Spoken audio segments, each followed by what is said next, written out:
GMA Weather, serbisyong totoo ng GMA News.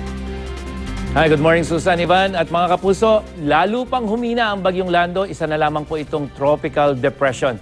Sa bagong abiso ng Pag-asa ngayong umaga, wala nang nakataas na storm signal number 2 pero signal number 1 nakataas pa rin po sa Ilocos Norte, Apayao, Batanes, Cagayan, kasama ang mga isla ng Calayan at Babuyan.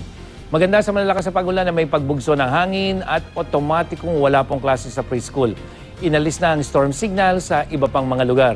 Masungit pa rin ang lagay ng mga karagatang sakop naman ng Northern at Central Luzon, maging dyan sa Eastern Seaboard ng Southern Luzon. Delikado pa rin pumalaot ang maliliit na sasakyang pandagat.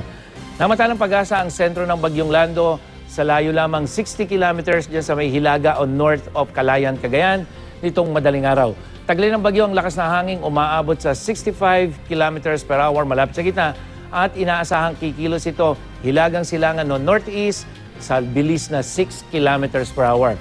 Sa forecast track ng Pag-asa, makikitang unti-unti o magpapatuloy itong maging isang tropical depression bukas at posibleng araw ng Huwebes. Ito ay tuluyang hihina at magiging isang low pressure area bago tuluyang lumabas ng ating Philippine Area of Responsibility kung hindi ito tuluyang mahihina sa araw ng Lunes. At ngayong araw, asahan pa rin natin ang mga pagulan, lalong-lalo na sa Northern Luzon, particularly Ilocos Region and Cordillera, at dito sa may extreme Northern Luzon.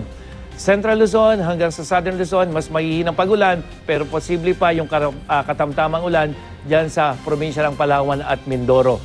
Dito sa Visayas, may mga pagulan sa western section, samantalang sa Mindanao, pangkahalatang maganda ang panahon, maliban sa mahinang ulan dyan sa may rehiyon ng Caraga. At dito sa Metro Manila, mananatiling maulap pero mababa na po ang tsansa ng ulan maghapon yan. At posibleng medyo maalinsangan mga kapuso, 36 degrees Celsius ang ating init factor. Yan ang latest mula sa GMA Weather. Ako po si Nathaniel Cruz, magplano para sigurado. I am ready. Serbisyong totoo ng GMA News.